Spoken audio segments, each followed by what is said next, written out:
iconic photo has been described as the most influential environmental photograph ever taken. It's called Earthrise, and it shows the Earth with a glimpse of the moon's surface taken from lunar orbit by astronaut William Anders, December 24th, 1968, during Apollo 8. 4 years later, the crew of Apollo 17 took another picture of Earth on their way to the moon. People called it the Blue Marble, and it was the first time we took a picture of the whole round Earth, believed to be the most reproduced image of all time. One picture changed the way we viewed our home forever. It has been a really busy 52 years for NASA since that last Apollo mission, but no other humans have been on the moon since. But today, we're working to put people back on the moon through the Artemis program. And this time, the objective is to prepare us for a much greater goal: to set foot on Mars. Beyond the fact that exploring is in our nature, there's many reasons to send humans into deep space again.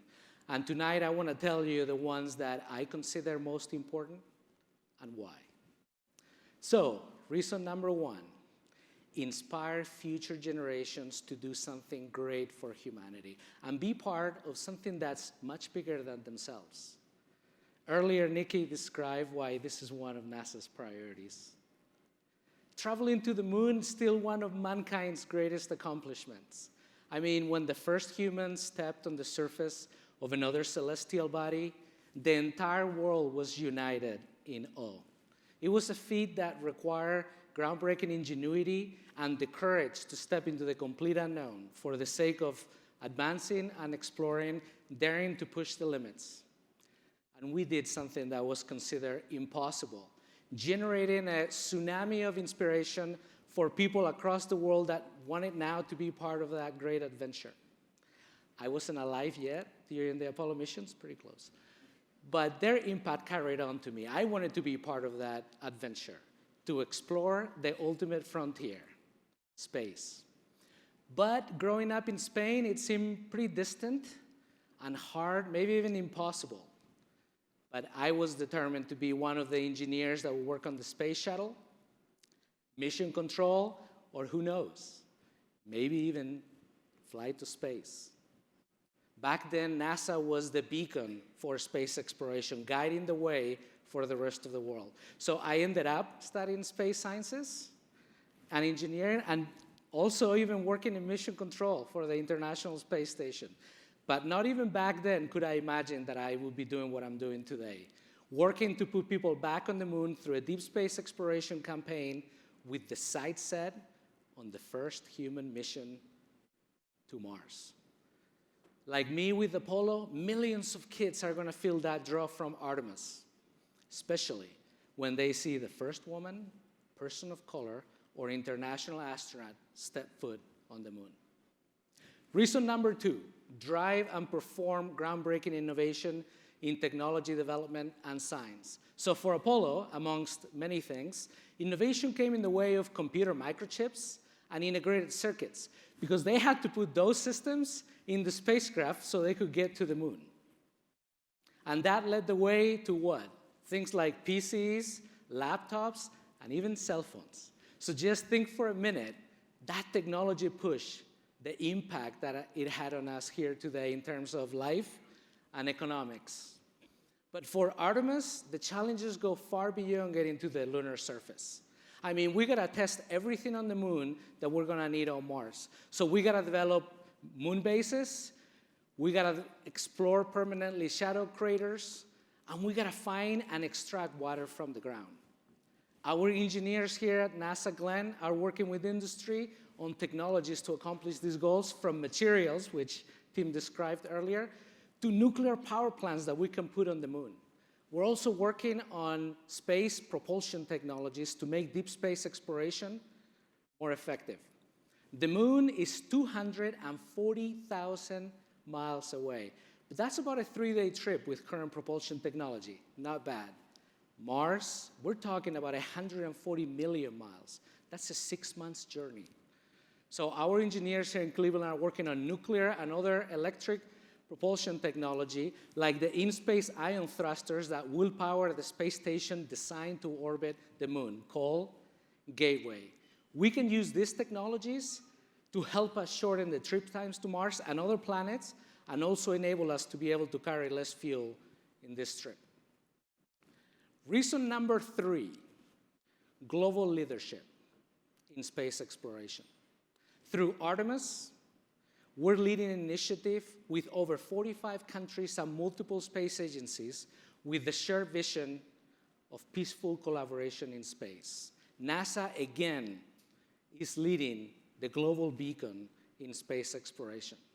So for all these reasons, and because for humanity, we owe it to continue exploring space, and this is how we're doing it.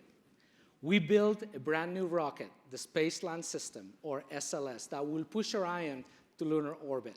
We're also building new landers that will take astronauts from the lunar orbit to the surface and back, and Garcia-Galan is a very important part of these teams.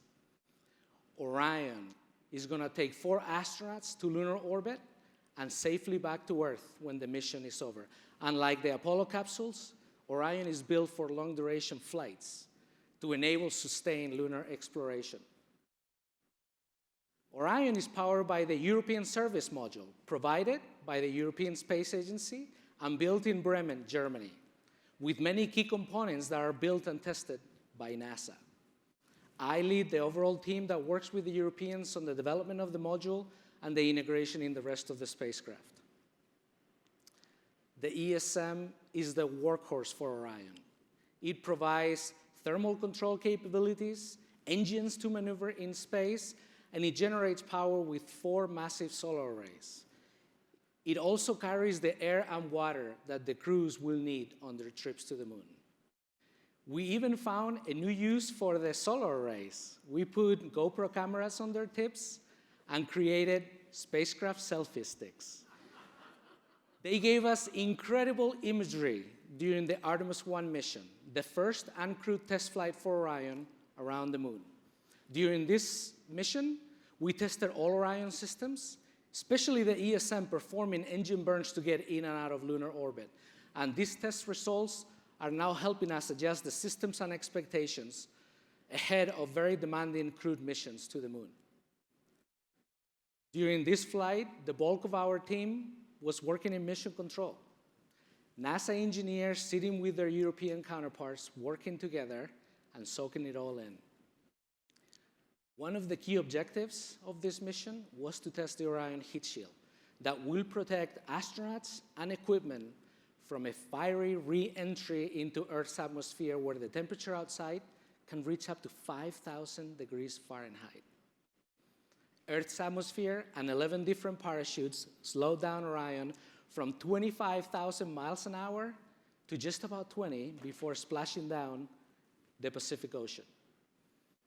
December of 2022, after 25 exhilarating days in space and 1.4 million miles traveled to the moon and back, Orion came home to Earth.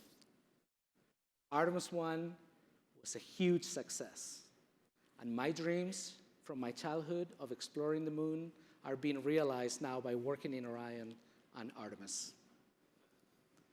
Now we're taking that crew module and testing it here at the Neil Armstrong Test Facility in Sandusky against the environments that we expect to see if we ever have to use the launch abort system.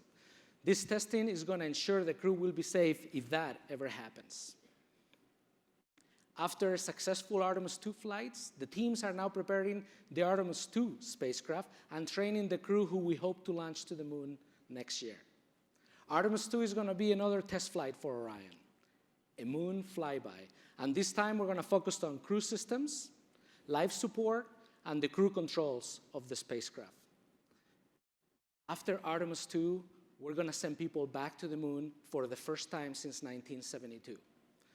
We're building up the infrastructure for sustained lunar exploration with Orion, SLS, Gateway, the landers, lunar habitats, and transportation. And over the next decade, the moon is going to be our testbed for technologies and operational capabilities that we will need before we go to Mars. We're leading our international teams again, like we did for over 30 years in low Earth orbit at the International Space Station. Private industry has joined in. They're going to be building the lunar landers and also the spacecraft that will ferry cargo from Earth to the moon and back. We're going to push for a new era of technology development and pursue groundbreaking science to understand the universe we live in, turning science fiction into reality and inspiring the world in the process. I want to leave you tonight with my favorite iconic pictures from the Artemis generation. This one taken by our solar array cameras during Artemis 1 flight day 13, when Orion was 270,000 miles away from Earth and 40,000 miles away from the moon. And the next picture, also taken by solar array cameras in Artemis 1, is the first Earthrise of the Artemis generation. In the next mission, we're going to get a picture just like this, but this time taken by humans, looking back at home at the dawn of a new era in space exploration. Thank you very much.